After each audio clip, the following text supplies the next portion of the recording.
Welcome to Kannan info Tamil. நம்ம இன்னைக்கு என்ன டாபிக் பார்க்க போறோம் அப்படின்னா ரெண்டு முக்கியமான டிஃபென்ஸ் அப்டேட் இந்த வீடியோல பார்க்க போறோம். முதல் டிஃபென்ஸ் அப்டேட், சமீபத்துல இந்தியா ஒரு நியூக்ளியர் ட்ரேட் கேப்பபிலிட்டி கொண்ட நாடா உருவெடுத்தாங்க. அதாவது முப்படைகளை பயன்படுத்தி அணு ஆயுத தாக்குதல் நடத்தும் திறனை நியூக்ளியர் ட்ரேட் அப்படின்னு சொல்லுவாங்க. இந்த நியூக்ளியர் கேப்பபிலிட்டி உலகின் வெகு சில நாடுகள்கிட்ட தான் இருக்குது. குறிப்பா America, China, Russia, UK, France போன்ற வெகு சில நாடுகள்கிட்ட தான் இந்த நியூக்ளியர் ட்ரேட் கேப்பபிலிட்டி இருக்குது. இப்போ இந்தியாவும் ஒரு நியூக்ளியர் ட்ரேட் கேப்பபிலிட்டி கொண்ட நாடா உருவெடுத்திருக்காங்க.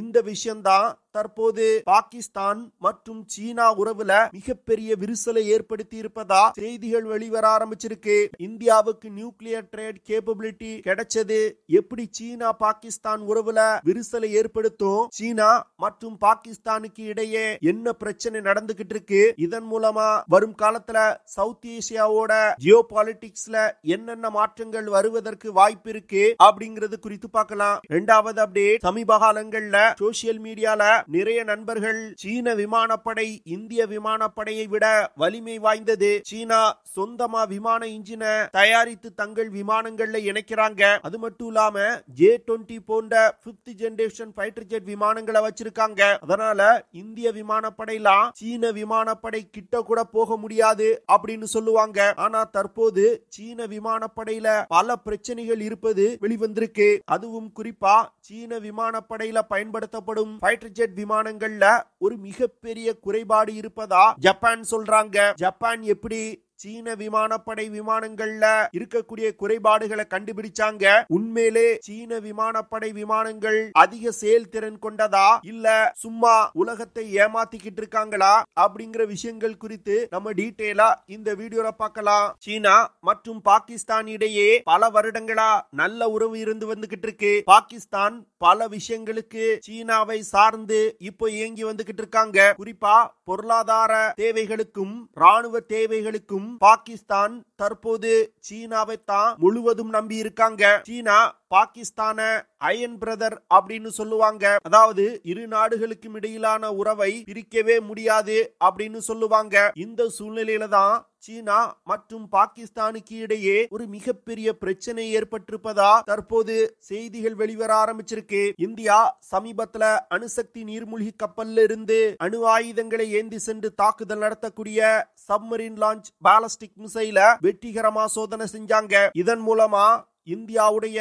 Nuclear trade capability முழுமையடைஞ்சது. அதாவது முப்படைகளை பயன்படுத்தி அணு ஆயுத தாக்குதல் நடத்தும் திறனை நியூக்ளியர் ட்ரேட் கேப்பபிலிட்டி அப்படின்னு சொல்லுவாங்க. அதுல ரொம்பவும் முக்கியமானது அணுசக்தி நீர்மூழ்கி கப்பல்ல இருந்து அணு ஆயுத மிசைல்களை ஏவி தாக்குதல் நடத்தும் திறன் தான். இந்தியாவோட நியூக்ளியர் பாலிசியின்படி இந்தியா எந்த நாட்டின் மீதும் முதல்ல அணு ஆயுதங்களை பயன்படுத்தி தாக்குதல் நடத்தாது. ஆனா ஏதாவது ஒரு நாடு இந்தியா மீது ஒரு அணு ஆயுத தாக்குதல் நடத்தினா அதற்கு ஒரு சரியான பதிலடியை இந்தியா கொடுக்கும். அதற்கு இந்தியாவுக்கு நியூக்ளியர் செகண்ட் ஸ்ட்ரைக் கேப்பபிலிட்டி சிறப்பா இருக்கணும். அதற்கு இந்த நியூக்ளியர் சப்மரீன்கள்ல இருந்து அணு ஆயுத மிசைல்களை ஏவி தாக்குதல் நடத்தும் திறன் இந்தியாவுக்கு மிகப்பெரிய அளவுல கை கொடுக்கும். இந்த விஷயம் பாகிஸ்தானுக்கு மிகப்பெரிய பிரச்சனையை வரும் காலத்துல ஏற்படுத்தும். ஏன்னா இது நாள் வரைக்கும் பாகிஸ்தான் என்ன சொல்லி இந்தியாவை மிரட்டி வந்துகிட்டு இருந்தாங்கன்னா, இந்தியா எங்க மீது ஏதாவது தாக்குதல் நடத்தினா நாங்க அணு ஆயுத தாக்குதல் நடத்துவோம் அப்படின்னு சொல்லி வந்தாங்க. இப்போ இந்தியா மீது ஒரு அணு ஆயுத தாக்குதலை பாகிஸ்தான் நடத்தினா இந்தியாவோட அணுசக்தி நீர்மூழ்கி கப்பல்ல இருந்து மிசைல்கள் ஏவப்பட்டு பாகிஸ்தானே இல்லாமல் செய்யப்படும். இப்போ பாகிஸ்தான் தனக்கும் இந்தியா போன்ற ஒரு வலிமையான செகண்ட் ஸ்ட்ரைக் கேப்பபிலிட்டி தேவை அப்படிங்கிற விஷயத்தை உணர ஆரம்பிச்சிருக்காங்க. அதற்கு சொந்தமா பாகிஸ்தானால ஒன்னும் தயாரிக்க முடியாது. அதனால தற்போது சீனாவிடம் தனக்கு அணுசக்தியில் இயங்கக்கூடிய நீர்மூழ்கி கப்பல் தேவை அப்படின்னு கேக்குறாங்க. ஆனா சீனா பாகிஸ்தானுக்கு நியூக்ளியர் பவர்ட் சப்மரீன்களை கொடுப்பதற்கு மறுக்கிறாங்க. ஏன்னா இந்த டெக்னாலஜிலாம் உலகின் வெகு சில நாடுகள்கிட்ட தான் இருக்குது. இவ்வளவு ஹை எண்ட் டெக்னாலஜிய பாகிஸ்தானுக்கு கொடுப்பதற்கு சீனா மறுத்துட்டாங்க. இந்த விஷயம்தான் தற்போது சீனா மற்றும் பாகிஸ்தான் உறவுல மிகப்பெரிய பிரச்சனையை ஏற்படுத்தி இருக்கு. அது மட்டும் இல்லாம சீனா மற்றும் பாகிஸ்தானுக்கு இடையே நடந்து வரும் சைனா பாகிஸ்தான் எக்கனாமிக் காரிடோர் திட்டத்தின் லிஞ்ச் பின்னா செயல்படக்கூடியது குவாதர் துறைமுகம் தான். இந்த துறைமுகத்துல சீனா தனக்கு ஒரு ராணுவ தளம் தேவை அப்படின்னு பாகிஸ்தானிடம் கேக்குறாங்க. பாகிஸ்தான் உங்களுக்கு குவாதர் துறைமுகத்துல ராணுவ தளம் வேணும்னா எனக்கு நியூக்ளியர் சப்மரீன்கள் நீங்க தரணும், அப்பொழுதுதான் உங்களுக்கு குவாதர் துறைமுகத்துல ராணுவ தளம் அமைப்பதற்கு விடுவோம் அப்படின்னு கேக்குறாங்க. இந்த விஷயம்தான் சீனா மற்றும் பாகிஸ்தானுக்கு இடையிலான உறவுல மிகப்பெரிய பிரச்சனையை ஏற்படுத்தி இருக்கு. அது மட்டும் இல்லாம பாகிஸ்தான்ல சமீபத்துல நடந்து வரும் உள்நாட்டு பிரச்சனைகளும் இரு நாடுகளுக்கும் இடையிலான உறவுகளை மிகப்பெரிய அளவுல பாதிச்சிருக்கு. இம்ரான்கான கைது செஞ்சதுல இருந்து பாகிஸ்தான் முழுவதிலும் போராட்டம் நடந்து வந்துகிட்டு இருக்கு. இம்ரான்கான் ஒரு சீன ஆதரவாளர். தற்போது பாகிஸ்தான்ல இயங்கி வரும் அரசாங்கம் அமெரிக்க ஆதரவோடு இயங்கி வந்துகிட்டு இருக்கு. இந்த விஷயமும் சீனா மற்றும் பாகிஸ்தான் உறவுல விரிசலை ஏற்படுத்துது. அது மட்டும் இல்லாம சமீப காலங்கள்ல சைனா பாகிஸ்தான் எக்கனாமிக் காரிடோர் திட்டத்துல வேலை செய்யக்கூடிய சீனர்கள் மீது பாகிஸ்தான்ல தீவிரவாத தாக்குதல்கள் அதிக எண்ணிக்கையில நடைபெறுது. இதனால பல சீனர்கள் இறந்து போயிருக்காங்க.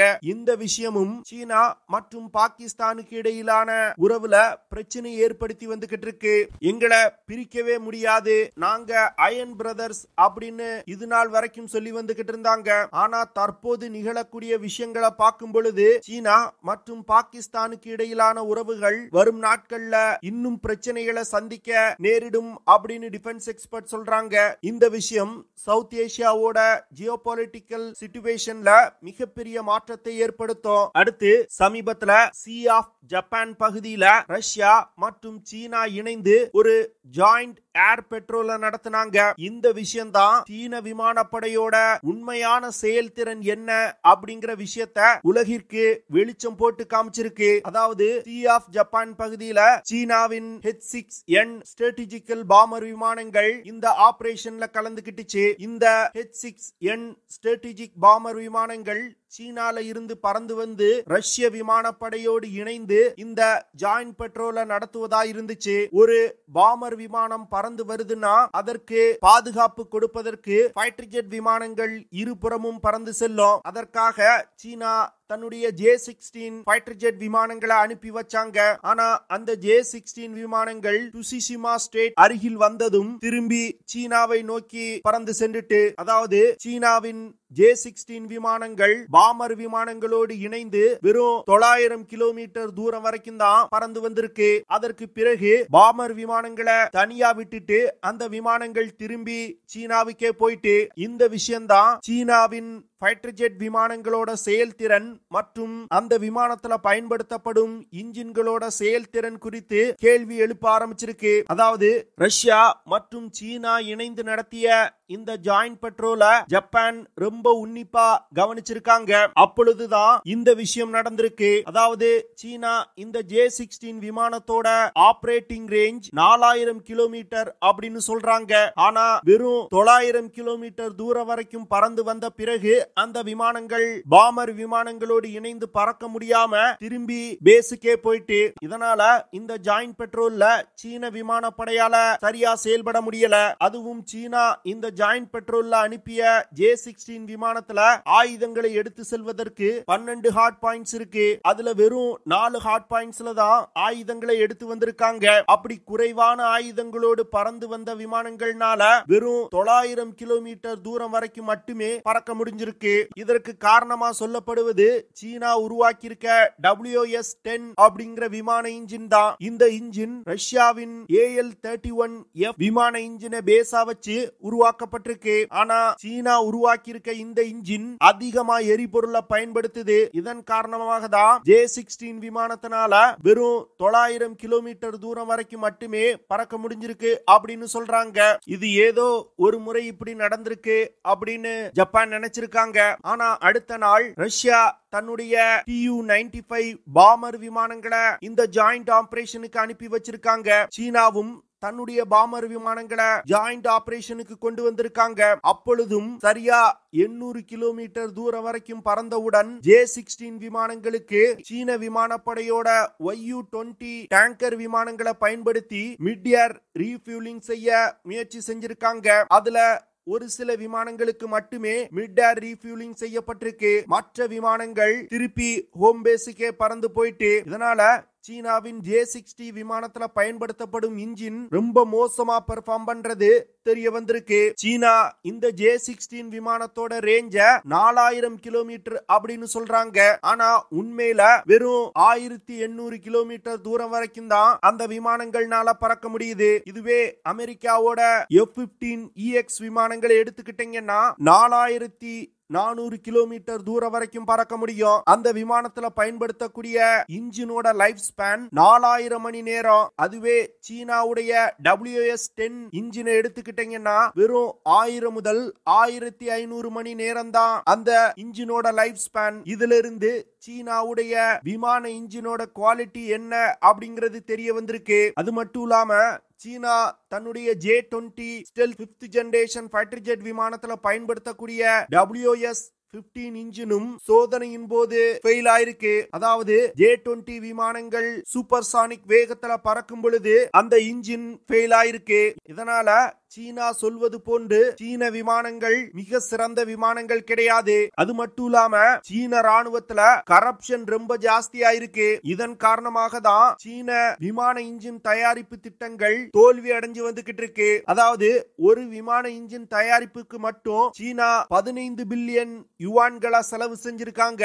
அப்படி இருந்தும் அவங்களால ஒரு சரியான இன்ஜினை உருவாக்க முடியல. சொந்தமா டெக்னாலஜியை உருவாக்கி விமான இன்ஜின்களை தயாரிப்பதற்கும் டெக்னாலஜியை திருடி விமான இன்ஜினை உருவாக்குவதற்கும் வித்தியாசம் இருக்குல்ல. சீனா பல நாடுகளிடமிருந்து விமான இன்ஜின் தொழில்நுட்பத்தை திருடிதான் விமான இன்ஜின்களை தயார் செஞ்சிருக்காங்க. அப்படி இருக்கும் பொழுது சீன இன்ஜின்கள் எப்படி சிறப்பா செயல்படும்?